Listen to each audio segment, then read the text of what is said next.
بسم اللہ الرحمن الرحیم۔ میرے عزیز دوستوں، بھائیوں، بزرگوں، بہنوں، بچوں، میں آج آپ لوگوں کے ساتھ کچھ دین کی ایسی باتیں کرنے جا رہا ہوں جو میری نظر میں ذرا ہٹ کے ہے، جو آج کل پاکستان کے اندر ہو رہا ہے۔ تو میں ذرا پہلے اللہ تعالیٰ کے کلام سے بات کروں گا۔ ہم دن میں سورہ فاتحہ کو 30 سے 40 دفعہ اپنی نمازوں میں پڑھتے ہیں، اور ہم اللہ سے صرف ایک ہی دعا کرتے ہیں کہ یا اللہ مجھے اس صف میں ڈال دے، یا اللہ مجھے اس ہدایت والے لوگوں کی لسٹ میں ڈال دیں جس کو تم نے کامیاب کیا۔ اور ہم بار بار اسی لیے کہتے ہیں کہ ہمارے بھٹکنے کے چانسز بہت زیادہ ہیں، اور صرف اللہ ہی ہے جو ہمیں ہدایت دے سکتا ہے۔ اور دوسری ہماری ایک بہت ہی چھوٹی سی صورت ہے کہ وَالْعَصْرِ إِنَّ الْإِنسَانَ لَفِي خُسْرٍ إِلَّا الَّذِينَ آمَنُوا وَعَمِلُوا الصَّالِحَاتِ وَتَوَاصَوْا بِالْحَقِّ وَتَوَاصَوْا بِالصَّبْرِ۔ اللہ تعالیٰ اس میں فرما رہے ہیں کہ یہ جو پوری کائنات ہے یہ خسارے میں ہے، میرے جلال کی قسم یہ پوری کائنات خسارے میں ہے، مگر وہ لوگ جو ایمان لائے اور نیک عمل کرتے ہیں، اور وہ لوگ جو ایک دوسرے کو حق کی تلقین کرتے ہیں اور مشکل وقت پہ صبر کرتے ہیں۔ تو آج میں جو بات کرنے جا رہا ہوں وہ صرف اسی صورت کو سامنے رکھتے ہیں کہ وہ لوگ جو حق کی بات کرتے ہیں وہ کامیاب ہیں۔ تو میں ان لوگوں میں شامل ہونا چاہتا ہوں اور یہ بات کرنا چاہتا ہوں کہ جو آج کل ہمارے ہاں اس ملک میں ایک نیا ڈرامہ شروع ہو گیا ہے، نئے نئے بل پاس ہو رہے ہیں۔ کیا ہمیں یاد نہیں ہے کہ 27 رمضان کو یہ ملک دنیا کے واحد ملکوں میں ہے کہ جو دین کے نام پہ، مذہب کے نام پہ بنا تھا؟ 27 رمضان کا دن تھا، اور یہ واحد ملک ہے۔ ایک اسرائیل تھا جو دین کے نام پہ یا مذہب، دین تو نہیں مذہب کے نام پہ بنا تھا، اور پاکستان ہمارے اسلام کے نام پہ بنا تھا۔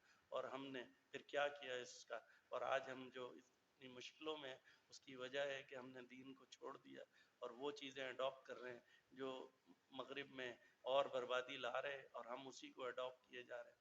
ہم نے 1973 کے آئین میں، جو کہ ایک ایسا آئین تھا جو سب نے برابری سے، سب نے اپنے رضامندی سے یہ پاس کیا تھا پوری اسمبلی نے، کہ پاکستان میں کوئی بھی قانون، کوئی بھی بل، کوئی بھی آرڈیننس آئے گا، اس کو سب سے پہلے ہم یہ دیکھیں گے کہ یہ جو کچھ ہے یہ کیا اللہ اور اس کے رسول کی، اللہ کی کتاب، اللہ کے دین، اللہ کے رسول کی سنت، اللہ کے طریقوں سے کوئی کنٹراڈکٹ تو نہیں کر رہا۔ اور اگر وہ قانون چاہے وہ اکثریت پاس کر دے، اگر 300 کی اسمبلی 300 پاس کر دے، اور وہ ہمارا جو بھی قانون ہے، جو بھی بل ہے، جو بھی آرڈیننس ہے، وہ اللہ اور اس کے رسول کے دین سے کنٹراڈکٹ کر رہا ہوگا، تو وہ ہم کسی صورت سے ایکسیپٹ نہیں کر سکتے، چاہے اکثریت۔ اور یہی وجہ ہے کہ آج میں اس بات کو کہنے کے اوپر ہوں کہ یہ جو ہماری اسمبلیاں ہیں، جو سینٹ ہے، یہ بالکل دین سے ہٹ کے ہے، یہ شورا ہے ہی نہیں، یہ وہ سارے چوروں کی ایک فوج جمع کی ہوئی ہے جو بیچ میں آ کے وہ کام کروا دیتے ہیں، جو میں سب کو نہیں کہہ رہا، مگر اس میں کچھ لوگ ایسے ہیں جو بیچ میں آ کے ایسے ایسے قوانین پاس کرتے ہیں جو کسی اور کا ایجنڈا ہے، باہر کے ملکوں کا ایجنڈا ہے۔ اور میں آپ سے کچھ بل شیئر کروں گا، یہ جو بچوں کے تشدد اور عورتوں کے ریپ، اس کے اوپر جتنے بل آ رہے ہیں، اور پھر یہاں تک کہ وہ ایک کمپین چل پڑی میرا جسم میری مرضی، اور ہم نے اس کو فروغ دیا کہ بہت اچھی بات ہے، اور ہم نے کبھی غور نہیں کیا۔ ہمارے مفتی کرام بہت عزت کے ساتھ، بہت معذرت کے ساتھ، کیا انہوں نے کوئی ایسی بات، ایسا چیز ہمارے سامنے رکھی، یا ہمیں کوئی ایسا گائیڈ لائن دی کہ یہ ساری چیزیں ہمارے دین سے کنٹراڈکٹ کر رہی ہیں؟ اب یہ بل پاس کر دیا کہ ماں باپ کو حق ہی نہیں ہے کہ اپنے بچوں کو کسی بات پہ ٹوکیں، روکیں اور ڈانٹیں، وہ ورنہ وہ پولیس اسٹیشن چلا جائے گا۔ یہ سارے قوانین ان ملکوں کے ہیں۔ وہ میں ایک ٹی وی چینل میں خلیل صاحب کا انٹرویو دیکھ رہا تھا، بہت زبردست انہوں نے بات کی تھی کہ یہ سارے قوانین تو وہ ہیں جہاں پر جو بچے ہیں انہیں 18 سال تک، 16 سال تک اسٹیٹ پالتی ہے، اگر ماں باپ انہیں کچھ کھلائے نہیں، پڑھائے نہیں، تو اسٹیٹ پلائے گی۔ تو اسی لیے وہ جب اسٹیٹ پالتی ہے تو اسٹیٹ کہتی ہے پھر ماں باپ کو کیا حق ہے کہ وہ اپنے بچوں کو، یہاں تو ماں باپ مر جاتا ہے روزی کمانے میں، مزدوری کرنے میں، مگر اپنے بچوں کا پیٹ پالتا ہے، اس کی ہر چیز خواہش پوری کرتا ہے۔ تو کیا اسے حق نہیں ہے بات کرنے کا اگر وہ غلطی دیکھے اپنے بچوں پہ؟ اور بچوں کی غلطی پہ ہی ماں باپ سمجھاتے ہیں، اور کون سمجھائے گا؟ اور ہم نے بل پاس کر دیا کہ بھائی یہ ایسے قانون بنا دو۔ کیا ہماری نظریاتی کونسل نے اس بات کو دیکھا کہ کیا یہ ہمارے دین سے تضاد ہے؟ 100% تضاد ہے. ہمارے دین میں ایسی کوئی چیز ہی نہیں ہے.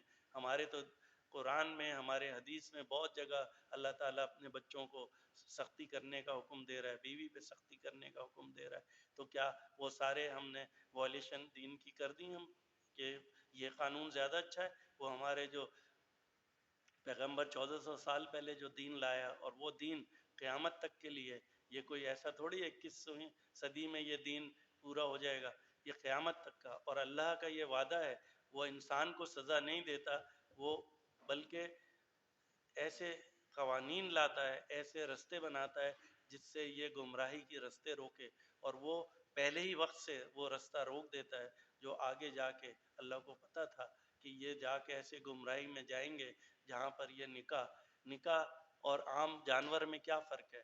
جانور بھی وہ سارے کام کرتے ہیں بغیر نکاح کے، اور اگر انسان بھی بغیر نکاح کے وہ سارے کام کرے تو وہ جانور اور انسان میں کیا فرق ہے؟ اب میں آپ سے بات کرتا ہوں جو آج کل حالیہ ایک کیس ہوا نور مقدم اور خضر جعفر صاحب کا. یہ بات صحیح ہے کہ جعفر صاحب نے قتل کیا اور ان کو بہت ہی کڑی سزا ملنی چاہیے قتل کی، مگر کیا ہم لوگوں نے اس بات پہ غور کیا کہ یہ جو قتل ہوا ہے اس کے کیا بیک گراؤنڈ کیا تھا؟ اگر ہم غور سے دیکھیں، میں ابھی پوری سٹوری پہ نہیں جاتا ہوں اس لیے کہ بہت ساری نیوز جو شروع میں آ رہی تھی بعد میں، اس لیے کہ دونوں فیملیز بہت ہماری اوپر کلاس کی فیملیز ہیں اور بہت پیسہ ہے ان کے پاس، انہوں نے وہ ساری خبریں سب دبا دیں اور اس کو ایک مرڈر کیس بنا دیا اور شو کر رہے ہیں کہ وہ پاگل ہے. پاگل وہ ہوتا ہے، میری بات یاد رکھیے، جو اپنے آپ کو مارے. پاگل وہ نہیں ہے جو دوسروں کو مارے. پاگل اپنے آپ کو مارتا ہے، وہ پاگل ہوتا ہے. دوسروں کو مارنے والا پاگل کیسے ہو سکتا ہے؟ وہ تو سمجھدار ہے جو دوسروں کو مار رہا ہے. اب میں اس کے بیک گراؤنڈ پہ آتا ہوں. وہ جو نیوز شروع میں آئی تھی کہ ان لوگوں کی دوستی مہینوں سالوں سے تھی، بعد میں اس کو دبا دیا گیا اور اس بات کو زیادہ اچھالا نہیں گیا. اور یہ لوگ ایک فیملی ارینجمنٹ جو دنیا میں چلتا ہے، فیملی ارینجمنٹ پارٹنرشپ بغیر نکاح کے لڑکا اور لڑکی سالوں رہتے ہیں اور اس میں بچے بھی پیدا کرتے ہیں، اور پھر جب چاہیں شادی کر لیتے ہیں، نہیں چاہیں تو علیحدگی کر لیتے ہیں. بچے اسٹیٹ لے جاتا ہے اور پھر وہ دوسرے مرد کے ساتھ رہنے لگتے ہیں، وہ دوسری عورت کے ساتھ رہنے لگتی ہے. تو یہ وہ باہر کا ماحول ہے جو ہمارے ملک میں آ رہا ہے. اور مجھے بہت وثوق سے میں کہہ رہا ہوں کہ یہ ماحول بہت تیزی سے اسلام آباد، کراچی اور پوش علاقوں میں پھیلنا شروع ہو گیا. اور اس کی وجہ یہ ہے کہ جب ہم ایسے قوانین لائیں گے کہ بچوں کو ماں باپ سختی نہیں کر سکتے، بچے ٹوک نہیں سکتے بچوں کو، تو اس طرح کی لوگوں کو آزادی ملے گی تو پھر وہ یہی کام کریں گے. اب آپ اس کی دوسرے پہلو کو دیکھیں. میں صرف جو نیوز ابھی چل رہی ہے کہ وہ 8 جولائی کو خضر جعفر صاحب نے ان کو پک کیا اور 20 جولائی کو 7 بجے رات کو ان کا مرڈر کیا. اس کے درمیان میں وہ ایک دفعہ بھاگی بھی، پھر گارڈ نے انہیں گارڈ روم سے واپس لے گئے، کک نے آ کے انہیں پیسے دیے اور کس طرح کی چیزیں. اس کا مطلب یہ ہے کہ اس گھر کے اندر پورا ایک گھر آباد تھا اور وہاں اس طرح کی ایکٹیویٹی ایک نارمل تھی. ورنہ کسی گھر میں، کسی فیملی میں ایک لڑکی آئے اور 2 دن 3 دن سے رہ رہی ہو اور پھر وہ بالکنی سے چھلانگ مار دے تو کتنی اب نارمل بات ہے. مگر وہاں کسی نے نوٹس نہیں لیا. گارڈ نے زیادہ صرف یہ کیا کہ وہ فون کر کے مالکوں کو بتا دیا، ماں باپ کو، کہ ایسے جو ہے بیٹے کی لڑائی ہو رہی ہے اپنی اس فرینڈ کے ساتھ. اور اگر آپ دیکھیں تو وہ جو کچھ کر رہے تھے وہ مہینوں سالوں سے کر رہے تھے. مگر ابھی میں پرانی بات نہیں کرتا، میں ابھی بات کرتا ہوں کہ 8 جولائی سے مجھے بتائیں 8 جولائی سے 20 جولائی تک وہ کس ماحول میں تھے، انہوں نے کیا کیا حرکتیں کی، کیا کیا کام کیے. کیا میرے دین کے حساب سے یہ بدکاری میں نہیں آتا؟ اور بدکاری کے لیے میرے دین میں، قرآن میں کیا کہا ہے کہ وہ مرد اور وہ عورت جو بدکاری کرے اور غیر شادی شدہ ہو ان کو 100 کوڑے لگاؤ اور ان کے اوپر ترس کھانے کی بھی ضرورت نہیں ہے. اور ساتھ ہی اللہ نے کہا کہ اگر کوئی گروہ اس کا گواہ بننا چاہے تو وہ بھی آ سکتا ہے. مطلب سرے عام کوڑے لگاؤ ان کو 100، تاکہ ان کو اس کی عبرت ملے اور بدکاری کا انہیں اس کا رزلٹ ملے. مگر ہم نے اس پہلو پہ غور ہی نہیں کیا. ہم لگے ہوئے ہیں کہ اس کا مرڈر ہو گیا، اس سے زیادتی ہو گئی، اس کے اوپر تشدد ہو گیا. آپ نے کبھی، میں کہتا ہوں اس بات کو کہ ہمارے جو بڑے بڑے سائنٹسٹ اور لوگ ہیں وہ ریسرچ کریں نا اس پہ، ان کا فورینزک جو ہے پوسٹ مارٹم کروائیں، دیکھیں ایویڈنس کہ یہ دونوں کس ماحول میں رہ رہے تھے، کیا ان کی وہ ریلیشن شپ تھی، اس کا ڈی این اے ٹیسٹ لگائیں. اور میں تو اس بات سے پکا وہ ہوں کہ یہ تھا ہی یہی والا کیس کہ ان دونوں کی بہت پرانا آپس میں تعلقات تھے، اور اب وہ عورت جو ہے پریگننٹ ہو چکی تھی اور وہ بچے کو جننے جا رہی تھی، اور وہ پریشر دے رہی تھی کہ آپ شادی کرو نہ تو بدنامی ہو جائے گی، اور یہ منع کر رہا تھا کہ میں ابھی شادی نہیں کروں گا، ابھی ہم ادھر جاتے ہیں، ابھی امریکہ جاتے ہیں، ابھی ادھر جاتے ہیں. اور یہی وہ تھی جگہ جہاں پر ان کی لڑائی ہوئی اور اس نے اس کو مرڈر کر دیا. اور اگر ہم نے اس کا پوسٹ مارٹم کیا ہوتا، ہم نے اس کی پوری آڈٹ کیا ہوتا کہ کیا کیا اس میں پچھلے ساری ہسٹری دیکھی ہوتی. اور یہ بات بار بار سامنے آ رہی ہے کہ اس گھر میں، جس گھر میں یہ کچھ ہوا، یہاں کا معمول تھا کہ یہاں مہینوں ہفتوں لڑکیاں رہتی تھیں پھر چلی جاتی تھیں. تو کیا ہمارا دین اجازت دیتا ہے؟ میں ان فیملیوں سے پوچھتا ہوں جن کی یہ بچہ اور بچی تھے، کیا ہمارا دین اجازت دیتا ہے؟ آپ نے روکا ان بچوں کو کہ کس طرح یہ کیا بدکاری کر رہے ہیں، کیا ان کا ماحول ہے، کیا یہ آپس میں وہاں بیٹھ کے ایک دوسرے کو کورس پڑھا رہے تھے، کیا ٹریننگ دے رہے تھے، کیا مرد اور عورت ایک ساتھ کمرے میں رہ رہے ہیں، بیڈ روم میں رہ رہے ہیں، تو کیا وہاں پر وہ کوئی دین کی باتیں کر رہے تھے؟ تو کیا وہ بدکاری کے زمرے میں نہیں آتا ہے؟ میں اپنے علماء دین، اپنے بڑے بڑے مفتی صاحب سے ریکویسٹ کرتا ہوں بہت عزت کے ساتھ، بہت معذرت کے ساتھ، کہ آپ اس پہلو کو بھی دیکھیں. اور تاکہ یہ میرا مقصد کہیں سے یہ نہیں ہے کہ میں اس پہلو کو اجاگر کر کے اس کیس کو ہائی لائٹ کروں. میرا صرف مقصد یہ ہے کہ اس طرح کے کیسز آگے نہ آئیں اور اس کی روک تھام یہیں کریں، اور ہم اس طرح کے بل، اس طرح کے آرڈیننس، اس طرح کے قانون پاس کریں کہ یہ پاکستان میں کسی صورت سے الاؤ نہیں ہے کہ آپ فیملی ارینجمنٹ کر کے پارٹنر بن جائیں. یہ ہمارا دین کسی صورت سے اجازت نہیں دیتا. اور اس طرح کے کیسز اگر کوئی پاکستان میں ہے تو ان کو اس طرح کی عبرت ناک سزا دیں کہ کوئی بچہ اور بچی دوبارہ تصور نہیں کرے اس طرح کا عمل کرنے کا. اور یہی ہمارا دین کہتا ہے. کیوں ہمارے دین میں، کیوں سعودی عرب میں اس طرح سنسار کرتے ہیں، کیوں کوڑے لگائے جاتے ہیں؟ اس لیے کہ یہی جگہ ہے جہاں دین ہمیں کہتا ہے کہ روکو اس کو. اور روکنا اس شخص کو سزا نہیں دینی ہوتی، اصل میں اس قانون، اس سمت کو بتانا ہوتا ہے کہ اللہ نے ہمیں کیا حکم دیا ہے اور ہم کس طرف بھٹک رہے ہیں، تاکہ قیامت تک جتنی بھی ماڈرنائزیشن ہو جائے، جتنی بھی ترقی ہو جائے، ہم دین سے نہ ہٹ سکیں. اور یہی مقصد تھا اس ملک کو بنانے کا. اور میں بہت افسوس سے کہتا ہوں، بہت ہی دل رنج سے کہتا ہوں کہ ہم نے اس ملک میں دین نافذ نہیں کیا، اور ہم نے وہ اسمبلیاں جس کا کہیں سے دین میں وجود ہی نہیں ہے، وہ سینٹ، وہ سب قائم کر لیے.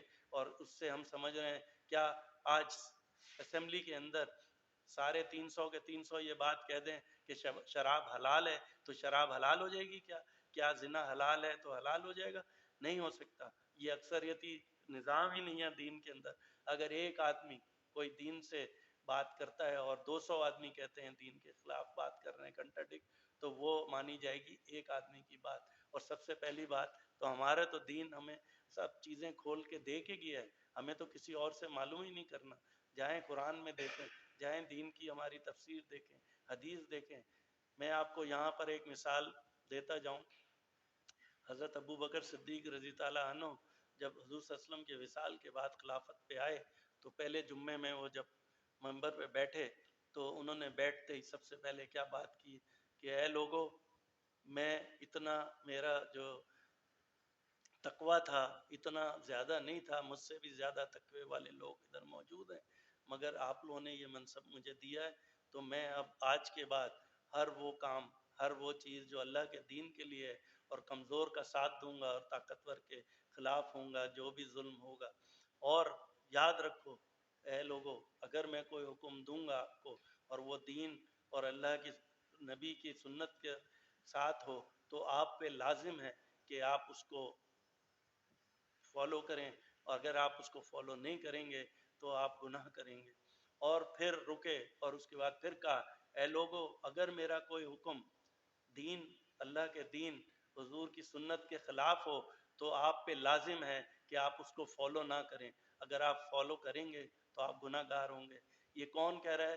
حضرت ابو بکر صدیق رضی تعالیٰ عنہ، حضور کے بعد سب سے بڑی ہستی جو ہمارے صحابہ میں ہے، وہ یہ کہہ رہا ہے کہ میرا کوئی حکم اگر اللہ اور اس کے دین سے کنٹراڈکٹ کرتا ہو تو تم پہ لازم ہے کہ تم نہیں مانو. اور ہم نے آج وہ نمازوں کے اندر 6 فٹ کے فاصلے، ہم نے جمعے کی نمازیں ترک کر دی کووڈ کی وجہ سے.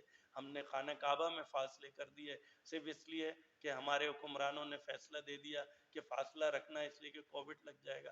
ہمارے حکمرانوں نے ایک آرڈیننس پاس کر دیا، ایک بل پاس کر دیا، ایک قانون کہ جو ہے بچوں پہ تشدد کا، کہ ماں باپ بچوں کو نہیں ٹوک سکتے. تو کیا ہم نے روکا؟ ہمیں روکنا چاہیے تھا، ہمارے علماء دین کو روکنا چاہیے.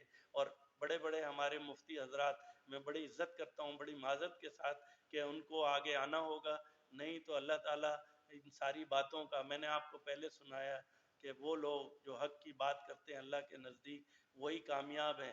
وہ جو رات دن نمازیں، تہجد، روزے، قربانیاں دیتا ہے، اللہ نے ان کو سرٹیفکیٹ نہیں دیا کامیابی کا، صرف 2 لوگوں کو دیا ہے جو صبر کرتے ہیں اور حق کی بات کرتے ہیں. تو ان سے جواب لیا جائے گا، سعید سے تو نہیں لیا جائے گا، ان سے جواب لیا جائے گا. سعید تو صرف اتنا کہے گا کہ میری جو بساط تھی، میں نے ایک ویڈیو بنا کے شیئر کر لی سب سے، اور یہی میری بساط تھی. اب لوگ عمل کرتے ہیں نہیں کرتے یہ اللہ کا کام ہے، میرا کام اپنا تھا. اللہ مجھ سے قیامت میں پوچھے گا تو میں کہوں گا یا اللہ میری یہی طاقت تھی، میں نے وہ چڑیا کی طرح چونچ میں پانی رکھ کے سب کو بتایا. تو میری آپ لوگوں سے گزارش ہے، اور خاص طور پہ اپنے علماء دین سے، مفتی حضرات سے، کہ آپ میری اس بات پہ غور کریں اور آپ اس ویڈیو کو زیادہ شیئر کریں تاکہ یہ ہمارے ان لوگوں کے تک پہنچے. اور اس ملک میں 1% ہیں جو اس کے خلاف ہیں، باقی 99% سارے دیندار لوگ ہیں اور ان کو پتہ ہے کہ کیا غلطی ہوگی، مگر ان کا سننے والا کوئی نہیں ہے، ان کی پاور نہیں ہے. تو ہمارے علماء دین کو آگے بڑھنا ہوگا، اس علم کو آگے اٹھانا ہوگا. میں آپ سے کہتا ہوں جب ختم نبوت پہ اور رسول کی اس کے اوپر کتنے لوگوں نے احتجاج کیا اور وہ حق بنتا تھا، ہم نے روکا، مگر ان کو نہیں روکا جنہوں نے ایک احتجاج کیا میرا جسم میری وہ مرضی. ان کو ہم نے فروغ دیا، اور جن بیچاروں نے اللہ کے رسول کے لیے اپنی جانیں قربان کر دی، ہم نے آج تک پوچھا نہیں وہ لوگ کون تھے، کہاں سے آئے تھے، کیوں قربانیاں دیں، کیا جذبہ تھا ان میں، اور ہم سب خاموش ہو کے بیٹھ گئے. اور میں آپ کو اس بات سے بتا دوں، اللہ تعالیٰ ہمیشہ یہی بات کہتا ہے کہ میں اس قوم کی حالت نہیں بدلتا، وہ خود اپنی حالت بدلتی ہے. ہم خود اپنی حالت بدل رہے ہیں، ہم خود ایسے حالات کر رہے ہیں کہ دن بدن ہم دین سے دور ہوتے جا رہے ہیں، ہمارے بچوں کو بھی دور کیا جا رہا ہے، اور یہ خاص ایک پلاننگ کے تحت ہو رہا ہے. اور میں آپ سے گزارش کروں گا اس کو زیادہ زیادہ شیئر کریں، اور اللہ تعالیٰ آپ کو حفظ ایمان میں رکھے، صحت تندرستی دے. جزاک اللہ خیر. خدا حافظ.